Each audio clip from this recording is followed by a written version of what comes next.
حضرت موسیٰ علیہ السلام کے انتقال کے بعد بنو اسرائیل کی بہت ترقی ہوئی۔ اس کے بعد آہستہ آہستہ ان میں اختلافات پیدا ہو گئے اور اللہ تعالیٰ کے بتائے ہوئے صحیح راستے کو بھولتے گئے۔ بنو اسرائیل کی ہدایات کے لیے اللہ پاک نے اور کتنے ہی نبی بھیجے جو حضرت موسیٰ علیہ السلام پر نازل کی ہوئی کتاب تورات کی تعلیم دیتے رہے اور بنو اسرائیل کو پھر سیدھے رستے پر لگاتے رہے۔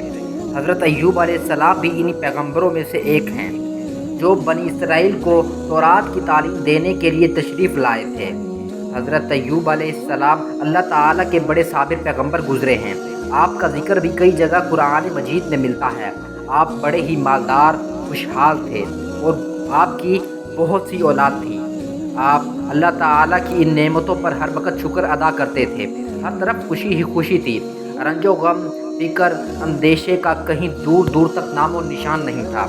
آخر آپ کی آزمائش کا وقت آ گیا تاکہ اللہ تعالیٰ کے سچے بندوں کی نشانی رہتی دنیا تک قائم رہے اور صبر و شکر کی مثالیں ہمیشہ زندہ رہیں۔ اللہ تعالیٰ نے ایک ایک کر کے اپنی نعمتیں واپس لینا شروع کر دیں۔ مال و دولت، باغات، سبزہ زار کھیت، مکانات، جانور، اولاد، سب کے سب رخصت ہو گئے اور آخر میں صحت نے بھی جواب دے دیا۔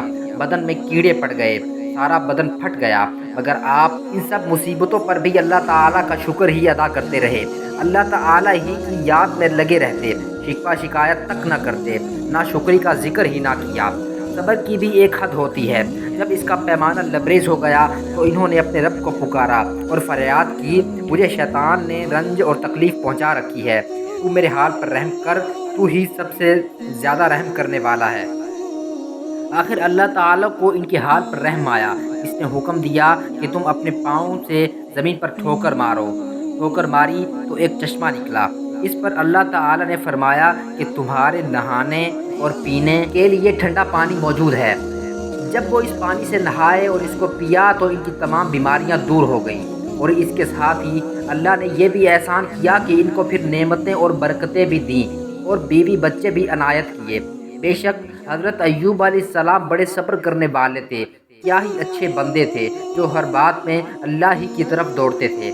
اللہ تعالی ہم سب کو ہر آزمائش اور امتحان سے بچائے، لیکن اگر کبھی کوئی مصیبت آ جائے تو اس کو اللہ تعالیٰ کی طرف سے اپنے برے کاموں کا ایک امتحان سمجھنا چاہیے اور اللہ تعالیٰ کے پیارے نبی حضرت ایوب علیہ السلام کی طرح صبر کرنا چاہیے، اور اس حال میں بھی اللہ تعالیٰ کا ذکر اور اس کی تعریف کرنی چاہیے کہ یہ بڑے انسانوں اور بڑے سچے بندوں کی نشانی ہے۔